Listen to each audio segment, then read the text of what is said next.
ಇಲ್ಲಿ ಭೂಕಂಪ ಆದಂಗೆ ಆಗ್ಯದ. ಯಾಕಂದರೆ ಕರ್ನಾಟಕದ ಮಟ್ಟಿಗಂತೂ ಬಿ ಜೆ ಪಿ ಒಬ್ಬಂಟಿಯಾಗಿ ಗೆದ್ದ ಅಧಿಕಾರವನ್ನು ಹಿಡಿದು ಭಾಳ ಕಷ್ಟದ ಕೆಲಸ ಅಂತ. ಅದರಲ್ಲೂ ಇತ್ತೀಚೆಗೆ ಈ ಬಿ ಜೆ ಪಿಯವರು ಒಳ ಜಗಳ ಜೋರುದಾರಾಗಿದ್ದಾವ. ಒಂದು ಕಡೆ ಯತ್ನಾಳ್ ಬನ ಅವ್ರ ಮಿತ್ರರು ಅವ್ರನ್ನ ತರಬೇಕು, ಅವ್ರನ್ನ ಸಿ ಎಮ್ ಅಭ್ಯರ್ಥಿ ಘೋಷಣೆ ಮಾಡ್ಬೇಕು ಅಂತ ಪ್ರಯತ್ನ ನಡೆಸಿದ್ರೆ, ಇನ್ನೊಂದು ಕಡೆ ಯಡಿಯೂರಪ್ಪನವರು ಅವರನ್ನು ಕರ್ಕೊಂಡು ಬಂದರೆ ನಾವು ಔಟ್ ಆಗ್ತೀವಿ ಅನ್ನೋಂಥ ಮೆಸೇಜ್ ಕೊಟ್ಟಿದ್ದಾರೆ. ಸುದ್ದಿಗಳು ಇದ್ದಾವೆ. ಅಂದ್ರೆ ಅಲ್ಲೇ ಬಿ ಜೆ ಪಿಯಲ್ಲೂ ತಿಕ್ಕಾಡು ಜೋರು ನಡೆದದು. ಯಾಕೆಂತಂದರೆ ಯತ್ನಾಳ್ ದಿನನಿತ್ಯ ಸ್ಟಾರ್ಟ್ ಅವ್ರದ್ದು ವಾರ್ ಆನ್ ಯಡಿಯೂರಪ್ಪ ಆ್ಯಂಡ್ ಸನ್.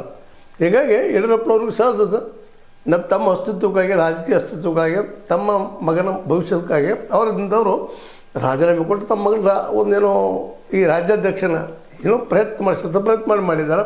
ಈಗ ಹೊಸದಾಗಿ ಮತ್ತು ಹೊಸ ಈ ಯತ್ನಾಳ್ ಒಳಗೆ ಬಂದ್ರೆ ಯತ್ನಾಳ್ ಕಂಡೀಷನ್ ಬೇರೆ ಹಾಕ್ತಾಯಿದ್ದಾರೆ.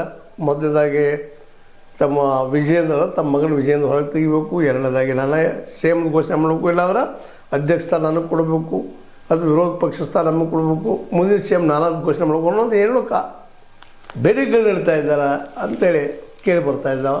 ಯತ್ನಾಳ್ ರೀತಿ ಬೇಡಿಕೆ ಇಡಬೇಕಾಗಿದ್ದರೆ ಅವ್ರಿಗೆ ಬೆನ್ನು ಹತ್ತಿದಾರಪ್ಪ, ನೀವು ಬರ್ರಿ ಒಳಗಣ್ಣ ಅನ್ನುವಂಥ ಮಾತು ಸಹಜವಾಗಿ ಏನಪ್ಪ ಅಂತಂದ್ರೆ ಒಂದು ಹೊಸ ವಿಚಾರಕ್ಕೆ ಆಸ್ಪದ ಕೊಡ್ತದೆ. ಆ ದಿಶೆಯಲ್ಲೇ ಯಡಿಯೂರಪ್ಪನವರು ಇವತ್ತು ಅಲರ್ಟಾಗಿ ಯತ್ನಾಳ್ ಬಂದು ನಾವು ಇರೋದಿಲ್ಲಪ್ಪ ಪಕ್ಷದಲ್ಲಿ ಅನ್ನುವಂಥ ದೊಡ್ಡ ಗೊಂದಲಿದ್ದಾಗ ಈಗ ದೇವೇಗೌಡರು ಈ ರೀತಿಯಾಗಿ ಬಾಂಬ್ ಸಿಡಿಸಿದ್ದು ಬಿ ಜೆ ಪಿಗೆ ನುಂಗಲಾರದು ಬಿಸಿ ತುಪ್ಪ ಅಂತ.